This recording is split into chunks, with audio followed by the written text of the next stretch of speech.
ఇక పార్టీ మారిన ఎమ్మెల్యేలకు మీద అనర్హత వేటు పడుతుంది. ఇక ఉప ఎన్నికలు వస్తాయి 10 జాగాలు వస్తాయి.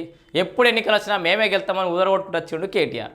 అయితే అటు వాళ్ళు అసెంబ్లీ ఎన్నికలలో ఓడిపోయిన తర్వాత వచ్చినటువంటి పార్లమెంట్ ఎన్నికలలో గుండు సున్నా పరిమితమైండు. ఆ తర్వాత ఎమ్మెల్సీ ఎన్నికలు అయితే అలా పోటీ చేయలేదు, భయపడ్డాడు. ఇక తర్వాత వచ్చినటువంటి జూబ్లీహిల్స్ ఉప ఎన్నికల్లో కూడా ఓ జబ్బలు జరుచుకొని ఓ పైల్వాన్ లెక్క కింద మీద పడ్డాడు, కానీ బొక్కబోర్లా పడ్డాడు. సో ఇంత బొక్కబోర్ల పడ్డా కూడా ఆయనకు ఇంకా కూడా ఆశ వస్తలేదు. ఎందుకంటే ఆయన పార్టీలో ఉన్న ఎమ్మెల్యేలు బయట పోకుండా ఉండడానికి ఇక అనర్హత వేటు పార్టీ ఫిరాయింపులను ఏదో ఒక అంశాన్ని పట్టుకొని ఉన్నాడు. సో ఏది పట్టుకొని ఉన్నా ఇక్కడ ఒక అంటే సీరియస్ అయిన చర్చ జరుగుతుంది వాస్తవానికి పార్టీ ఫిరాయింపులకు సంబంధించి.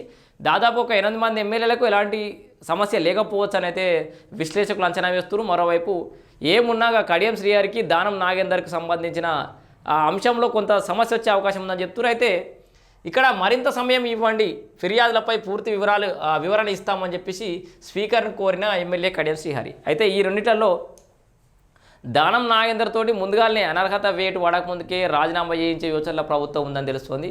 సో రాజీనామా చేసినా అక్కడ మళ్ళీ కాంగ్రెస్ పార్టీ గెలుస్తుందనే ఒక వాతావరణం కూడా కనబడుతోంది. ఆ అంచనాలు అయితే ఉన్నాయి.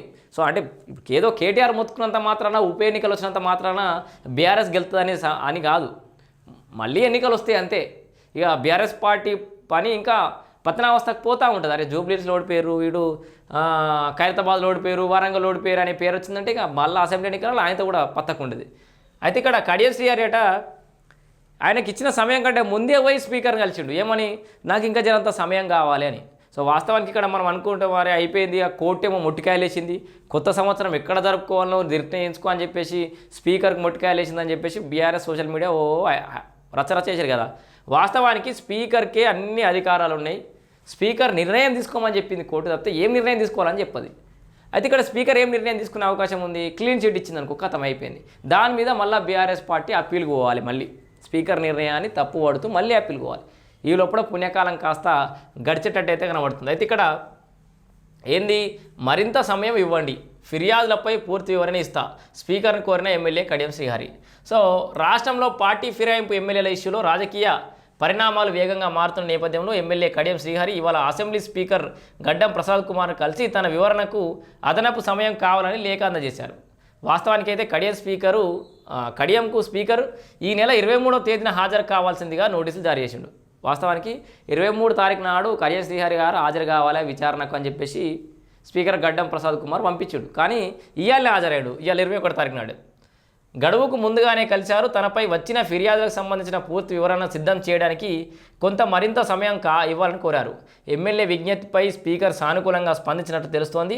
ఇదిలా ఉంటే ఇదే కేసులో మరో ఎమ్మెల్యే దానం నాగేందర్ కూడా స్పీకర్ నోటీసులు జారీ చేశారు.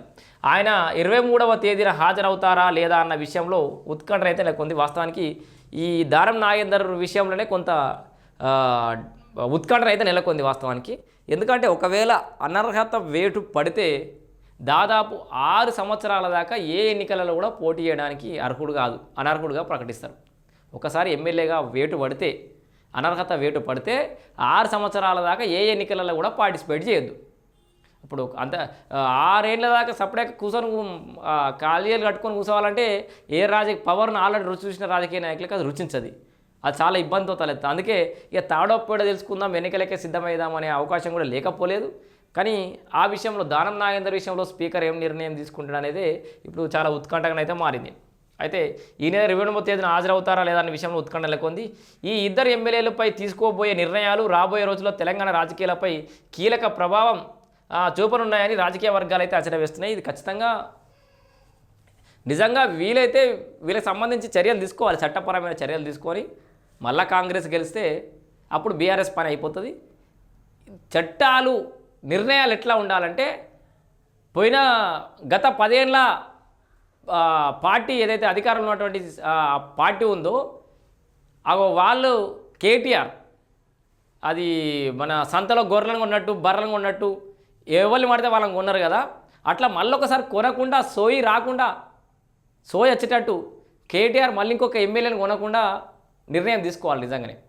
ఎందుకంటే ఇప్పుడు దమ్మన ఈ నిర్ణయం అటు ఇటు అయిందనుకో, మళ్ళొకసారి ఏమన్నా ఒక 5-10 ఎమ్మెల్యేలు అటు ఇటు అయితే మళ్ళీ ఎగబడి కొనేది ఈ కేటీఆరే.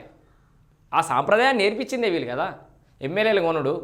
ఇష్టం వచ్చినట్టు బలంగా మంచి స్పష్టమైన ఆధిక్యతతోటి అధికారంలోకి వచ్చినప్పటికి కూడా ఎమ్మెల్యేలుగా ఉన్నది ఈ కేటీఆర్ అండ్ కేసీఆర్. ఇప్పుడు మొత్తానికి కొట్లాడుతురు. ఆ విషయంలో విజయం సాధించాలని కోరుకుంటున్నా ఫిరాయింపుల చట్టాలకు సంబంధించి. కానీ ఎన్నికల్లో మాత్రం విజయం సాధించరు. ఇది ముచ్చట. సో మరి స్పీకర్ గారు కడియం శ్రీహరి విషయంలో ఏం నిర్ణయం తీసుకోబోతున్నారు, అటు దానం నాగేందర్ విషయంలో ఏ నిర్ణయం తీసుకోబోతున్నారు అయితే తెలియాల్సి ఉంది. 23 తారీఖు నాడు విచారణ అవుతుంది.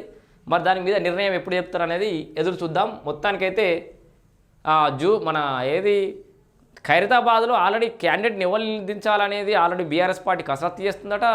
ఎన్నికలకు సంబంధించి ఆల్రెడీ వాళ్ళకున్న ఇంటెలిజెన్స్ కావచ్చు, లేకపోతే వాళ్ళకున్న ఏదో ఇంటెలిజెన్స్ అని కూడా ఇంటెలిజెన్స్ లేదు, మన్ను లేదు, మాషన్ లేదు, అయిపోయింది, అట్టర్ ఫ్లాప్ అయిపోయారు. కానీ వాళ్ళకు ఉన్నటువంటి ఏదో వాళ్ళకున్న సోర్సెస్ ప్రకారం, వాళ్ళకున్న దీని ప్రకారం వాళ్ళు తిరుగుతురట.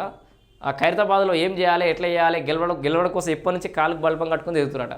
మరి ఏం జరుగుతుంది అనేది తెలుసుద్దాం.